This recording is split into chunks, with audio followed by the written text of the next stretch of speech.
Alright, Matrix, we're going to be looking at the investing questions here. This activity 6.4 on page 127. Just looking at this, things that I could bring to your attention. Here we're looking at the interest rate. It's they're working out for a single month here, so we have to take the annual interest rate and divide it by 12 to get our monthly interest rate. And so we're looking at month 1, month 2, month 3 here, how this whole situation works. And then we can see, because of the changed interest rate, that was the expected return at the end of the period. That is the actual return that we received. Therefore, we got less than what we wanted to. Alright, which is not great, but that's the situation in the question. Alright. Question 3 is looking at an annuity type of question. There's a little confusion between the way that this question is set out and how the answers were at the back of the textbook.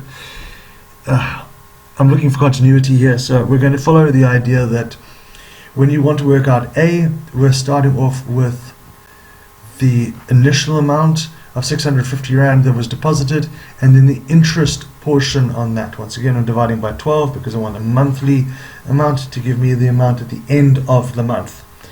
Same thing with B.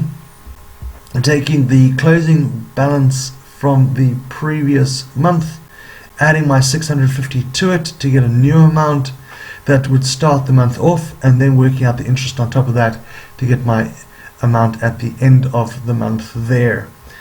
Same situation with C.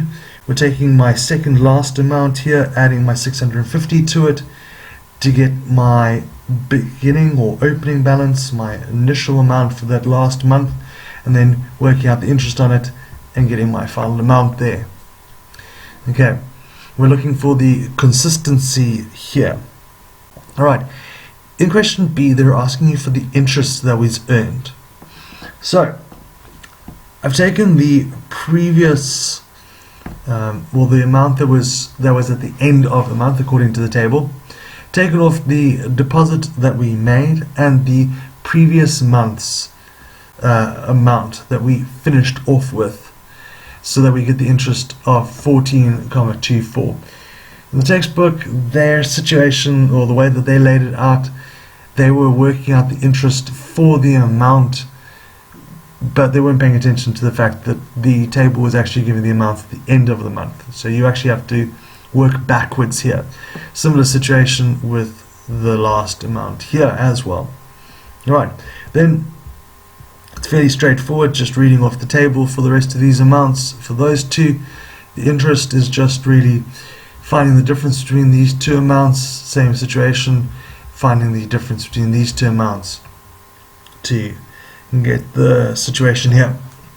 And then finally, our return, we're looking at the interest earned over the final amount. Alright, the final amount. Okay, textbook had a typo in it, so they worked out the wrong percentage. Same thing here, we're taking the final amount of interest earned over the final amount, or the closing amount that we have at the end of everything, to get our 62.94. Alright, thankfully this is fairly straightforward. Once again, if you have any questions, please just ask.